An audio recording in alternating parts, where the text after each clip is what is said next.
Pernah tak kita terhalang oleh kita daripada melakukan ibadat sepanjang malam selama 5 bulan? Cuba tanya. Tetapi tuan semua, nak beritahu ni Syekh tuan semua, nak beritahu kita ni tuan semua, Allah Ta'ala masih sayang lagi kat kita tuan semua. Allah masih sayang kat kita.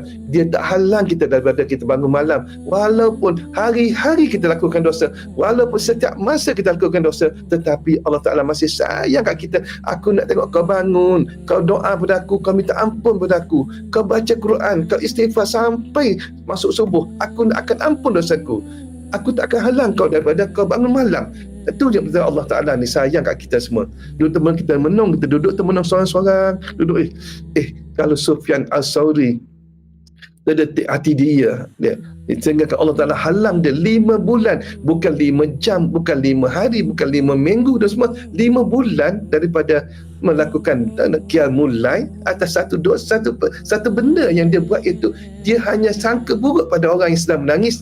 Kalau tuan-tuan nak baki hati tuan semua, mudah saya tuan semua, bangun malam. Bangun malam ataupun gini, tuan-tuan buat ni, guru ustaz bagi ijazah, ustaz nak bagi pada tuan semua, iaitu tuan-tuan baca istighfar 200 kali setiap lepas sembahyang. Jangan tinggal semua. Walaupun sambil buat kerja, sambil menyapu, tak sempat pula, astagfirullahalazim, astagfirullahalazim. Paling bagus sekali tuan-tuan ialah bila pada waktu sahur.